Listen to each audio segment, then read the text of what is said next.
Hi, I hope everyone is well. Right. An item from my lockdown shopping arrived yesterday, and that is a new Android phone. It's an Umidigi A7 Pro, and here are the specs from the back of the box. And I only got it yesterday and I've set it up. Oh, the calendar's... I just noticed the calendar's wrong. Because it's the first today. And so far it cost 85 quid from Banggood. And it comes with... It actually comes in a case.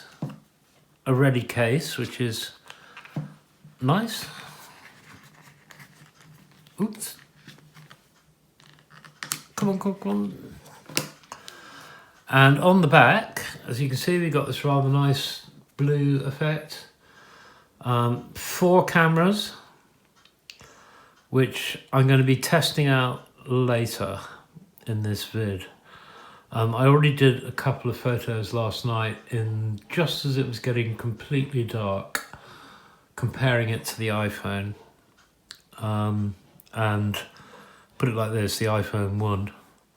But the iPhone cost me 10 times as much. And the iPhone, I should say, I bought the iPhone 10. I bought the week the iPhone 11 was released. And what's that idiot Raymond doing? He's sawing something now. Sorry if you can hear that. I bought that the week the iPhone 11 was released, and the previous week it had been 1,400 quid, and the week the iPhone 11 was released, I got one for 750 odd, so there you go. But it still costs roughly 10 times as much as this, but a year and a half ago, or maybe 2 years, something like that. Yeah. However, I'm very happy with this. I mean, this is a lovely little phone.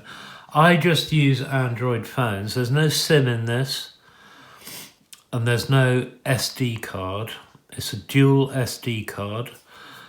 I just use Android phones to check web pages I've done, basically, so I can check them. My Mac runs Windows 10 as well as Mac OS, so I can check them in Mac OS, Windows 10, on the iPad, on an Android phone, and an iPhone, and that covers most of the bases. And this is running Android 10. It's quite snappy. The screen is a little unresponsive. The settings quite often freeze, to be quite honest, I've found as I'm setting it up. It has Face ID, which when I first got the phone was working fine. But then I set up Touch ID, and Face ID seems to have stopped working. And I haven't worked out how to re-enable it yet, because I don't really know the Android system, to be honest. I'm sort of learning it as I play with this, although it's perfectly functional. I mean, it's absolutely fine. There we go. I like it. It's great. I mean, it's 85 quid. It's gone up since then on Banggood. And what we'll do is it's got 4 gigs of RAM, 64 gigs of storage on board. Now, you can expand it with an SD card, but I didn't realise, when I bought this, I didn't realise the significance of the fact that it uses nano SD cards. And looking on Amazon and eBay, it looks like the only one I can get is 128 gigabytes, and that is 40 quid, and that is half the price of the phone just for an SD card. But I don't need much storage anyway, to be honest, so that might have to wait until my next trip to Hong Kong, something like that, or I can pick one up, or just wait 6 months when presumably they'll be a lot cheaper, just like everything else is. And it only takes nano SIMs as well. Now, I didn't realise the significance of that either, because there's very few around. It seems to be at the moment just for Huawei phones. I should say that it comes with a screen protector already installed. I don't know whether you can see the edge there, but there's already a plastic screen connector on it, which is very good. It comes in its own case, it comes with its own screen protector. Yeah, very happy. It runs, Android 10, so you've got all your standard apps like Instagram, Facebook, Skype, I've loaded on it, Seed Cleaner, Opera, that's a good little browser that is. So let's do a quick speed test and compare it against the iPhone 10. And I think what we'll do is we'll log them both onto the same internet access point, and we'll test them by starting up Chrome, which is, memory hungry. Let's see how quick they are. Yeah, so I'll just set that up. Okay, I've got both phones logged on to this wireless access point here. And I'm going to try and press both the Chrome apps simultaneously. I'm actually recording this on an iPad. I'm sort of running out of devices to film things on. What I'm going to try and do is steady this here, and we'll see if I can press them both at the same time.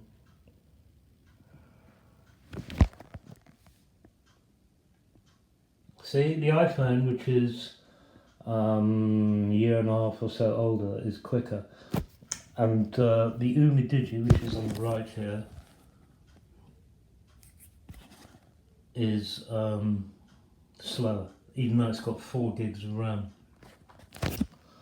So, we're beginning to see why it cost 10 times less than the iPhone. Right. Another thing I'd say is, and this probably just applies to Android versus iOS, I tend to use iOS stuff because, I've got a Mac, because I started working in, at a printers and what have you back in the 90s, and everyone was using Macs then for, print work. When I went into websites again, everyone was using Macs. And it just makes more sense for me to have Apple stuff. I'm not an Apple fanboy. I mean, if someone comes out with something better, I'll happily switch. I'm not some sort of member of some sort of cult. I'm pretty broad-minded about it. But it makes sense here. It makes sense here, the iPhone and the Mac and the iPad link up in so many ways really well. Through AirDrop, it's just so easy to transfer files and movies onto the iMac for processing. And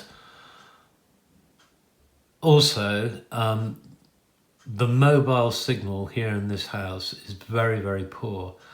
There's only a couple of spots that, like if I leave it there, it will reliably log on to a really weak signal. And of course, because the iPhone and the iPad, you can just turn on handover, and the call will come through on the iPhone and just transfer to, I can answer it on the iPad, no problem. So I can leave the iPhone in a set location, wander around with the iPad, and still get my phone calls. Which is in a situation like I am here is very, very useful, because I quite frequently, to get messages and what have you, I have to go and wander outside. Right, and another thing about Android versus iOS is it just feels, maybe it's because I'm just use it a lot more, but it just feels a lot smoother. Although this has got 4 gigs of RAM, it's all a bit sort of fragmented, and I don't know. It's just not quite the sort of seamless experience that iOS gives you. it's just smoother. Everything else works really well.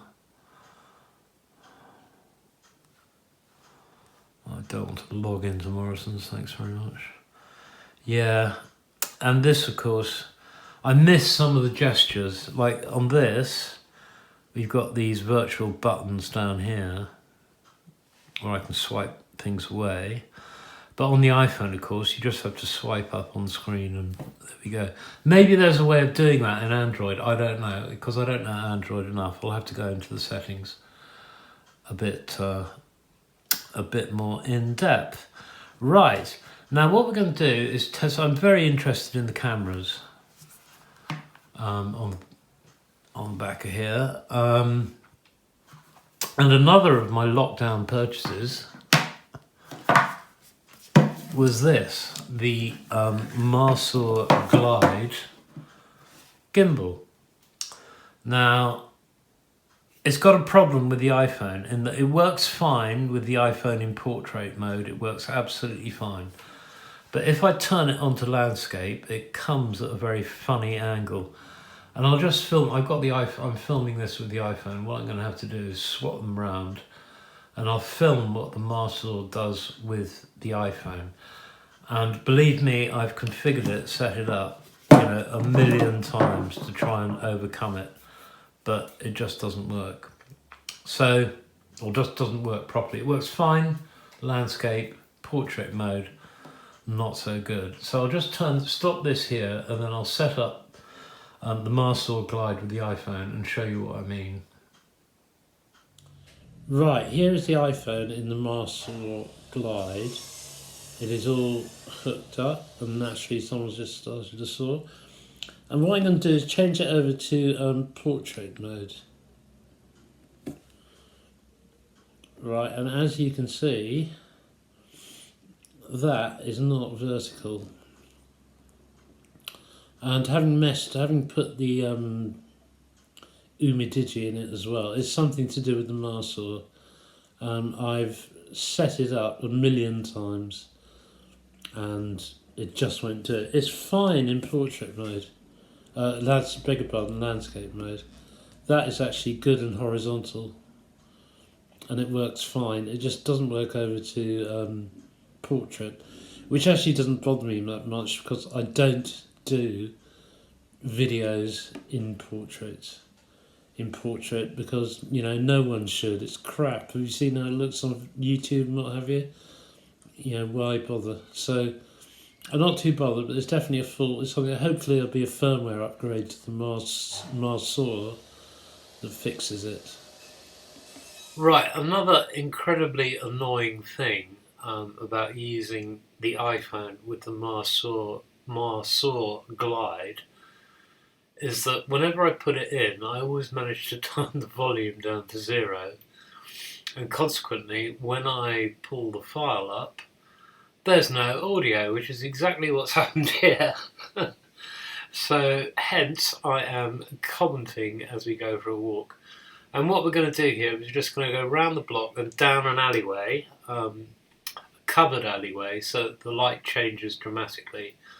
And we'll be able to see the difference between the iPhone 10 and the Umidigi A7. There's Tewkesbury Abbey, and these are sort of a couple of nice old buildings around here. And the Marsoar is doing its job. It's smoothing everything out quite nicely, which is what they're for. And this is with the iPhone. As you can see, this is recording in 4K, and it's absolutely fine. One thing they don't do, when you buy one of these gimbals, right, there should be a big label on the box that says, when you use this gimbal, you will feel like a complete tit, because that is how I feel using it. You do feel very conspicuous. It'd be alright if you're filming a parade or something like that, but wandering around with it. See, this bloke up ahead, he was actually giving me sort of like a bit of an evil eye, so I dived down Helen's alleyway here. Right, and now we're in the alleyway, covered alleyway. And you see in the iPhone, that's the back of one of the restaurants, I think. the iPhone copes it all very well, and we're going to stop it here. Okay, now we're going to do exactly the same thing with the Umidigi. Go for the same walk. The problem we have is the Marsoar app won't even launch, but it will level things out like this. See? So what I'm doing is I'm just using, it's not connected to the gimbal via Bluetooth, but the gimbal is leveling it and smoothing out the video. So we're going to go on exactly the same walk.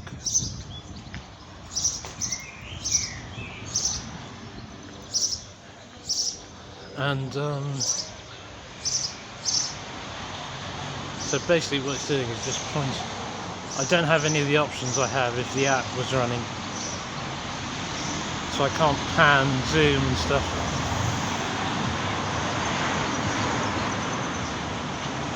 But it's exactly the same apart from that. And I feel like a total tit.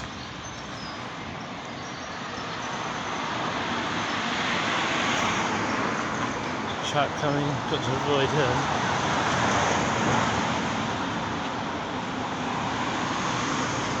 Here's this easel.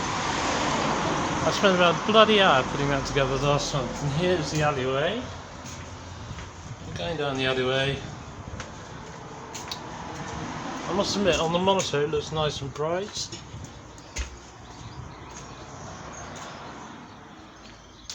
And we'll stop it here. Right, now for a bit of fun, we'll run them side by side. The iPhone is on the left. And one of the things we'll notice is the colours on the Umidigi are definitely a bit more washed out. If you look at the road here, right then the side of that wooden building, and the brickwork on the right, and the pink house at the end, can you see what I mean? The colours are definitely more washed out on the Umidigi. Yeah, and there's slightly different resolutions going on. I'm going to have a look at the resolutions of the photos later. Right, let's have a bit of fun, look at some photos. As you can see, the photos are also more washed out on the Umidigi. And if you look at the get info boxes, you can see that the resolutions are different as well. On the iPhone, they are 4032 by 3024. And on the Umidigi, they're 4640 by 3488. So you're getting physically bigger photos on the Umidigi. And on the iPhone, the actual snaps, well, that one comes in, the last one of the boat came in at about 2.5 megs. And on the Umidigi, it comes in at nearly 6, so there's quite a substantial difference there. Right, and here's a few more photos side by side. It's pretty obvious which one's the iPhone and which one's the Umidigi. The iPhone ones are much more saturated and frankly just better quality. Yeah, it shows in the camera. This one is particularly noticeable. Look at the greens. So, what's the conclusion? Is this phone, given that I haven't got a SIM in it, so I can't actually test whether it makes a good phone or not, is it worth, what, 15% of the cost of the iPhone, even though I got the iPhone half price? So, if I paid full price for the iPhone, it would have been, 7%. Well, I think it's a very good phone for the money, as far as I've been able to test it.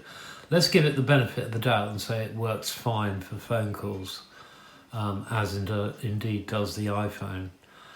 In my situation, I bought the iPhone and it works fine for me. My problem is mobile reception, which, as I say, is easily catered for by handoff in the Mac phone system. 85 quid, you absolutely. If that's what you're looking to spend on a phone, I could highly recommend this. I think, with the caveat that I haven't tested it as an actual phone, but the photos and everything, they're fine. They're much more washed out. I mean, the iPhone is just better quality, full stop. The iPhone probably has better quality components in it. It feels like a complete unit, it's just a really nice thing. This is more practical, but a lot cheaper. And I don't mean more practical, it's rather than concentrating on aesthetics and just what a pleasant experience it is. It works, it'll do everything you want. But, it's an Android versus iOS thing. The camera isn't as good quality. The colours are more washed out. They're frankly a bit wrong as well on this. Even though it's got 4 of them, and you've got iPhone, so you've got Android, so I've had to install things like C Cleaner, and I got sort of antivirus and God knows what on it.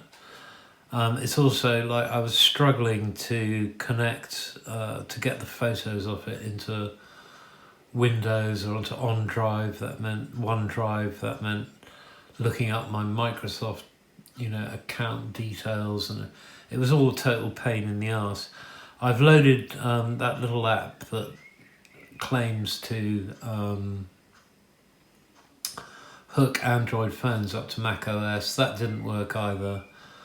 And then eventually I managed to get photos in Windows. It would at least bring up the photos that were on the phone, and then I could copy and paste them over to the thumb drive, and I got them into Mac, and from there into iMovie that way, because the thumb drive is more or less permanently connected, so whether I boot into Windows or Mac, it's always there. So that's how I did it. Another way to do it would be Dropbox, but I just got a free account, and that now limits me to 3 devices, which are all used up. Google is another way, Google Photos, but they affect the quality, and I didn't want that. I wanted the full quality files. So, but otherwise, I'd use that. I mean, the photos are plenty big. Google Photos will shrink them to transfer them between systems. And I'll have to do some work on that. I'll have to get a better solution than that going. But that's going to take some time, because I'm neither particularly used to Windows and I'm not particularly used to Android. And, I've been using Macs for since when? About 1994 or something. How long is that? 26 years? So I'm much more familiar with that system. Is it worth 85 quid? To me, absolutely. We'll see how it works as a phone when I go. I can't really see myself bothering to put a SIM into it in this country, to be honest. If I go travelling, then I definitely will. And as I say, it's dual SIM setup. So yeah, very happy. I can check my web pages. What I do is I upload them to my approval server and then check them on this phone. Through the web browsers I've downloaded. What have I got? Firefox, DuckDuckGo. There's a few others, Chrome and what have you. I'll have a look around for a few others to load, so just check them in all the browsers.